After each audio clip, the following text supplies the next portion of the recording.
লক্ষ্মীপুরে আওয়ামী লীগ নিষিদ্ধের দাবিতে বিক্ষোভ মিছিল করেন ছাত্র জনতা। জুলাই গণ অভ্যুত্থানে পতিত আওয়ামী লীগের বিচার ও দলীয় কার্যক্রম নিষিদ্ধের দাবিতে লক্ষ্মীপুরে বিক্ষোভ করেছে ছাত্র জনতা। শুক্রবার 9 মে বিকেলে লক্ষ্মীপুর উত্তর তেমোহনী থেকে বিক্ষোভ মিছিল শুরু করে তারা। পরে বিভিন্ন স্লোগান দিতে দিতে মিছিলটি ঝুমুর চত্বরে গিয়ে শেষ হয়। আওয়ামী লীগকে নিষিদ্ধ করতে হবে, করে দাও। আওয়ামী লীগকে নিষিদ্ধ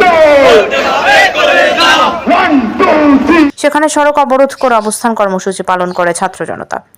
এই সময় বিক্ষোভকারীরা আমার সোনার বাংলায় আওয়ামী লীগের ঠাঁই নাই, একটা একটা লীগ ধর, ধৈরা ধৈরা জেলে ভর, ক্ষমতা না জনতা, জনতা জনতা, গোলামিনা রাজপথ, রাজপথ রাজপথ, লীগ ধর, বিচার কর ইত্যাদি স্লোগানে মুখরিত করে তোলেন পরিবেশ।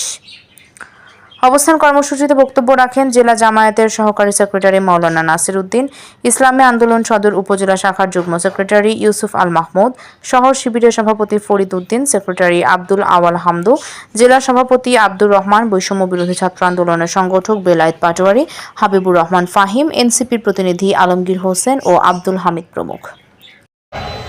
আমার সঙ্গে সাংবাদিক ভাইরা, আইনজীবী, বুদ্ধিজীবী সহ বিপ্লবী ছাত্র জনতার শহীদ পরিবার ও আহত পরিবারের সদস্যরা সবাইকে পক্ষ থেকে সালাম, আসসালামু আলাইকুম ওয়া রাহমাতুল্লাহি ওয়া বারাকাতুহু।